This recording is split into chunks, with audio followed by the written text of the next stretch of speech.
শীতল পৌষে নশ্বর জীবনের ইতি টেনে চির অসীমের পথ ধরলেন আপসহীন নেত্রী বেগম খালেদা জিয়া। লাল সবুজের পতাকা জড়িয়ে শেষবারের মতো তার যাত্রা গুলশানের 196 নম্বর বাসার তরে। নিঃশব্দ অপেক্ষা আর কান্নাকে সঙ্গী করে প্রিয় নেত্রীর শেষ বিদায়ে শোকে বিহ্বল নেতাকর্মীরা। অলিউল রানের রিপোর্ট। এক মহাকাব্যের সমাপ্তি, আপসহীন এক মহাকাব্যের শেষ পাতাটুকু ফুরিয়েছে। আর কানে আসবে না সেই দরাজ কণ্ঠ।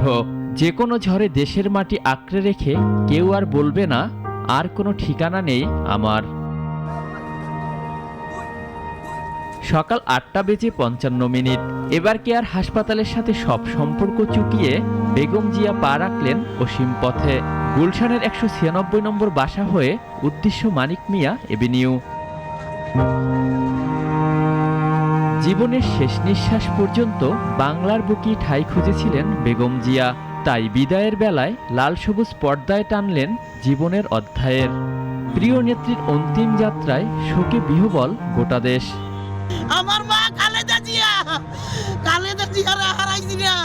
আমার মা জননী, ও মা জননী, মা জননী তুমি কোথায়?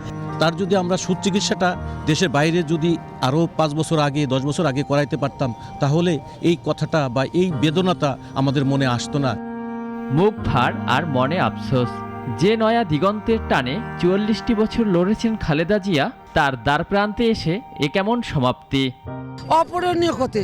দেশের যে এরকম নেত্রী আরো আবার জন্ম নেওয়া, তার উপরে বিভিন্ন চাপ এসেছিল।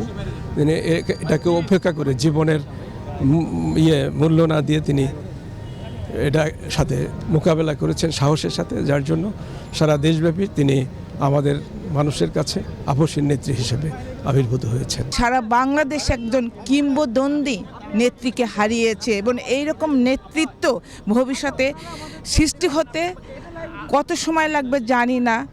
আপসহীন নেত্রী দেশ ও মানুষের জন্য যে নজির রেখে গেছেন তা দল ও নেতাকর্মীরা ধারণ করবে, এমনটাই প্রত্যাশা শোকাতুর মানুষের।